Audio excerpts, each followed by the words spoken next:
Breaking news out of Beaumont. Beaumont police tonight are on the scene of an officer-involved shooting in which an elderly man is in critical condition. Investigators say he fired a shot at a woman and they were forced to shoot the 80-year-old when he pointed a rifle at them and would not put it down. The woman and the officers were not hit. Let's go out and live now to KFDM's Justin Hinton, who's at the scene of the shooting near Lucas and Galveston in North Beaumont with updated information. Justin?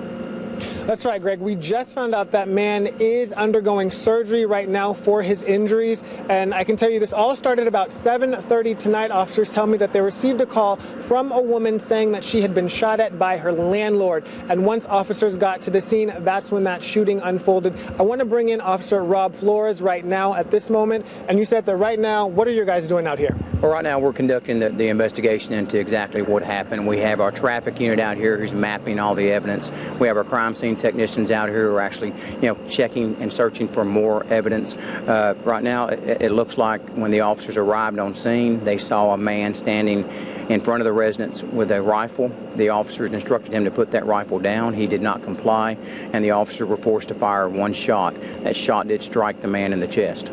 Officers immediately ran to him and began to administer first aid and call for EMS. And right now we know that that man is undergoing surgery, correct? Yes, he is undergoing surgery at St. Elizabeth Hospital for a gunshot wound to his chest. Talk to me about the officer. Well, the officer here was obviously checking on a very tense situation, information that a shot had been fired. That's always a very dangerous call to respond to, and then when they get here and see a man holding a rifle, they're going to have to do what they have to do to protect themselves and to protect the public. The report was that a person had already fired a shot at somebody, so the officers did something that they had to do in response to the man not complying with our instructions. And procedurally, what's the next step? What happens now with the police department? Yeah, we will do a dual investigation. We will do an internal investigation to make sure policy was adhered to. We will also present a criminal investigation to the Jefferson County District Attorney's Office, and they're going to determine if the shooting was also procedurally and within a criminal statute. Do you know how many officer-involved shootings that there have been in recent history? No, not off the top of my head, but it does seem like there is an increase. We seem to be dealing with more and more people who are armed and more people who are refusing to follow instructions. If an officer comes in contact with someone who has a weapon, if they don't comply, the officers have pretty much no choice but to fire to protect themselves and to protect the public. And really, how do you guys work together as a team to ensure that everybody stays safe out here? Because, I mean, we are in a neighborhood. Yeah, this is a very busy street. Obviously, the shot was fired across a four-lane major thoroughfare in the city of Beaumont. We have to make sure that we protect our officers here as they work the scene, and we also have to protect the public because the public will come out and see what's going on.